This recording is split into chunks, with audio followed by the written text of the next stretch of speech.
Bismillah ar-Rahman ar-Rahim. Assalamu alaikum wa rahmatullahi wa barakatuhu. I welcome you to another episode of our series As-Safara Al-Keram, where we try to strive to be in the company of the holy angels by learning how to recite the Quran, by learning the science of Tajweed. As is our methodology, we try to start off our episode with an interesting factoid about the Quran, and then we move on to the actual rules of Tajweed. In our previous episode, we had started discussing the history of the compilation of the Quran. We'll continue along that line, and we'll say that in the early stages, it is recorded that the Quran was written down by the Prophet ﷺ. However, the primary way of preservation at this early stage was the memorization of the Quran by the companions. This is because the Arabs of that time, they used to pride themselves in their sharp memory.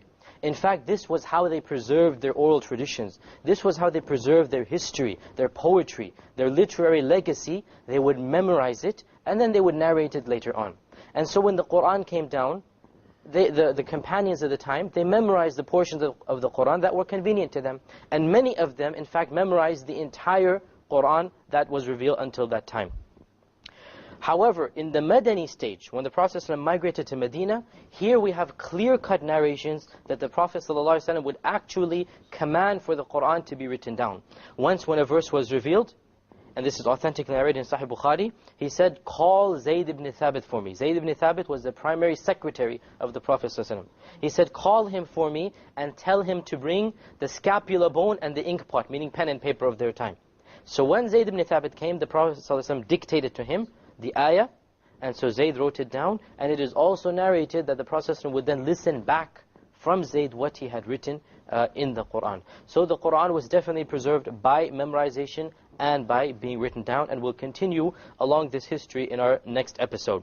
In our previous episode, we were discussing the rules of Noon Sakina and Tanween. Remember, Noon Sakina is a noon upon which there is a sukun, and a Tanween is a double fatha, a double dhamma, or a double kasra. Moving along those lines, we have said that there are 4 rules of Noon Sakina and Tanween, depending on the letter that occurs after it.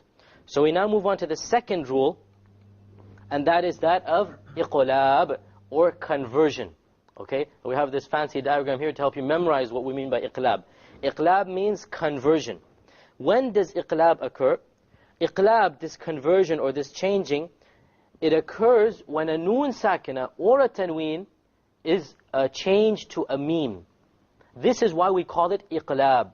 You change the Noon Sakina, or you change the Tanween from an n sound, into a meme sound.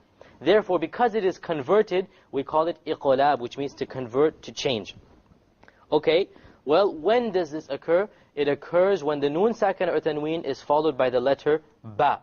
So if someone asks you, what are the letters of iqlab? You will say, ba. Only one letter. It is the letter ba. Anytime the letter ba occurs after a Noon Sakina or a Tanween, instead of pronouncing the N sound, you pronounce the M sound. Okay? And it is important when you do this, by the way, that you do a ghunnah. Remember, what was a ghunnah? Who remembers? Nasal sound. The nasal sound. The ghunnah was a nasal sound. Okay? An example here is the word al-anbiya. Alif, Noon, Sakin, Ba, Ya. Okay? Here we have Noon, Sakin, Al-An.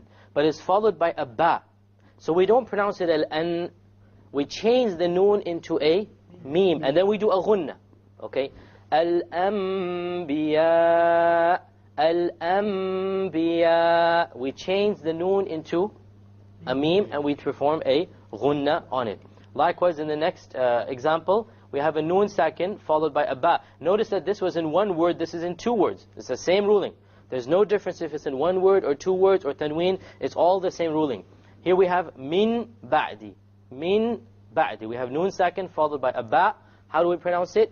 Min Ba'di. Min Ba'di. Likewise, we have Sami'an Basira. Again, we have the Tanween over here followed by a Ba. سميعا بصيرا سميعا بصيرا. We change the Tanween into a Meme, and that is called iqlab. One last example. زوج بهيج. Same thing applies. We have a Tanween followed by a Ba. So we convert the noon into a meme. زَوْجٍ بَهِيجٍ. Okay, let's recite an example. Amr, why don't you recite verse 31? The brothers look it up. Verse 31 of Surah Baqarah. It begins with وَعَلَّمَ آدَمَ الْأَسْمَاءَ كُلَّهَا. Why don't you recite these verses, and we will try to spot where the iqlabs are. Okay? استعذ بالله. Verse 31 of Surah Baqarah. أعوذ بالله من الشيطان الرجيم وعلم آدم الأسماء كلها ثم عرضهم على الملائكة فقال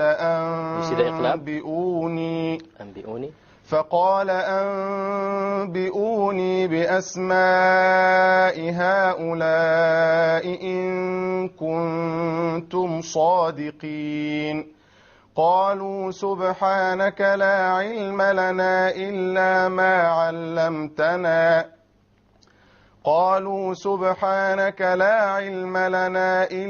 ما علمتنا إنك أنت العليم الحكيم قال يا آدم أنبئهم بأسمائهم فلما أنبأهم بأسمائهم قال ألم أقل لكم. حسبك يا عم, جزاك الله خير. Now notice here we have three iqlabs. The first one is in the 31st surah. قال أنبئوني. We have a noon sakin followed by a ba. Notice here that the people who are writing the Mus'haf, they have added a small meme on top of the noon. This is to show you there is an iqlab there. Okay, to show you. If you didn't have the meme there, you should know the rule tajweed. Suppose you don't know the rule tajweed, they have shown you here that there is a iqlab. Now we discussed in a previous episode that there is a type of meme which means that you should stop. There is a slight difference between this meme and that meme. One of the differences is that this meme, the meme of iqlab, the line after the meme goes straight down. Whereas the meme which tells you to stop, the line keeps on going horizontally. Likewise, we find two more iqlabs in verse number 33. أنبئهم and أنبأهم. Both times we have the noon sakina followed by a ba. So I think that rule is pretty clear, that the second rule of noon sakina and tanween is that of conversion or iqlab, and this occurs when the noon sakina or tanween is followed by a ba. What do? You convert the noon to the meme with a ghunna. Okay.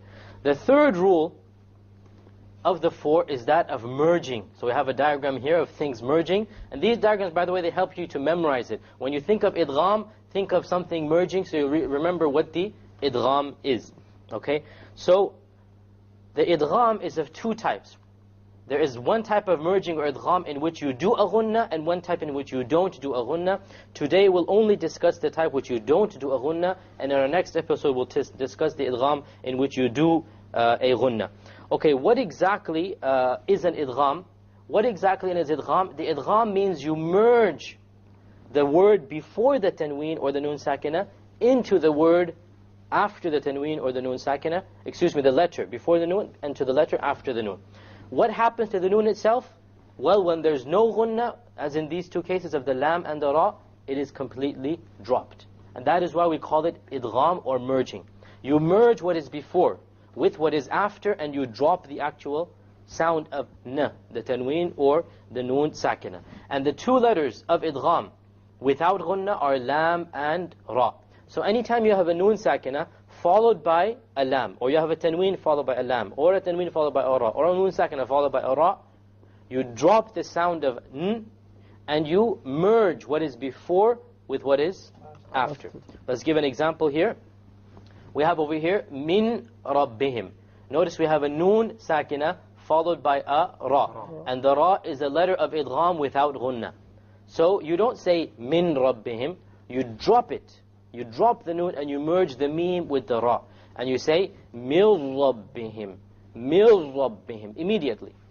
Likewise, in the next example, ghafuran rahima. Ghafuran, there's a tanween, okay, followed by a ra. You don't say ghafuran rahima. You say ghafuran rahima, ghafuran rahima. You don't hear an N sound because you drop it. Likewise, hudal lil muhsinin, the same applies here. You have a dal with a tanween, and then you have a lam. هُدًى لِلْمُحْسِنِينَ هُدًى لِلْمُحْسِنِينَ. Again, you don't say hudan. If you said hudan, then that would be incorrect. The whole point is that you merge what is before it with what is after it. We have another two more examples. وَيْلٌ لِكُلِّ هُمَزَةٍ لُمَزَةٍ. We have a tanween on the ta. هُمَزَةٍ لُمَزَةٍ. You didn't hear the end sound, it was dropped. Likewise, we have in Surah Al-Ikhlas, لَمْ يَكُنْ لَهُ لَمْ يَكُنْ يَكُنْ. Look what happened to the noon, dropped. Suppose you were to stop, then you have to say لَمْ يَكُنْ. You ran out of breath or something, you have to say the noon. But if you go on, then it is not allowed to say the noon. Rather, you merge what is before the noon with what is after the noon. And that is why it is called idgham. That you merge what is before it with what is after it. Now open up Surah Al-Alaq. We probably don't have time to recite, but we will just point out some examples in Surah Al-Alaq. Surah Al-Alaq, as you know, is the first surah of the Quran that was revealed. If you go to the last few ayat, we have over here, let's look at verse number 7, okay? Verse number 7. أَرَّآهُ اسْتَغْنَى. What is over here? We have the noon sakina followed by a ra. So how do we pronounce it? أَرَّآهُ اسْتَغْنَى.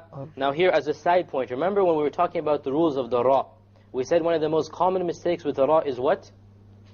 The rolling of the ra. You repeat it. Someone make the mistake while they recite. Someone, Amr, why don't you make the mistake? Suppose you roll the ra, how would it sound then? Arra, exactly. This is the common mistake. So make sure that when you do this idgham, you don't fall into the other mistake of rolling the ra. Okay? Samir, why don't you pronounce it properly? أَرَّآهُ اسْتَغْنَى. Exactly. أَرَّآهُ اسْتَغْنَى. Likewise, if you look at verse number 15, okay? كَلَّا لَئِن لَّمْ يَنْتَهِ لَنَسْفَعًا بِالنَّاصِيَةِ. Where is the idgham? Without ghunna? لَإِلَّمْ. Exactly, okay? لَإِلَّمْ. So we have over here the noon sakina followed by a lam. And when we have this, then we drop out the noon and we pronounce it with the hamza immediately merges with the lam, and that is why we call it an idgham. Okay? طيب, we have only time for a short surah, so let us recite Surah Al-Ikhlas because that too has an idgham to it. أعوذ بالله من الشيطان الرجيم. أعوذ بالله من الشيطان الرجيم. بسم الله الرحمن الرحيم. بسم الله الرحمن الرحيم. قل هو الله أحد. قل هو الله أحد. Quick review. The lam in the word Allah, is it heavy or light? Heavy. Why? Heavy. Was it preceded by fatha? Preceded by a fatha, exactly. What did we do on the dal in ahad? Qalqala. Okay, remember we're going to revise the rules as we go on.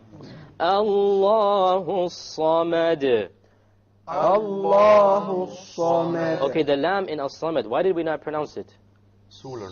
It's a solar letter. The sad is a solar letter, which means we drop the lam when we have the alif lam there.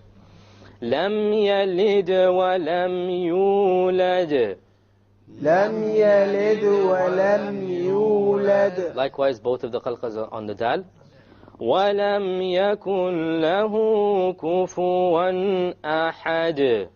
ولم يكن له كفوا أحد. Okay, what happened here with the idgham? You see it clearly, the noon sakin, before it is, after it is a lam. And a lam we studied right now is of the letters of idgham without ghunna. So we drop the noon and we connect what is before it, which is the kaf, to with what is after it, and that is the noon, the lam.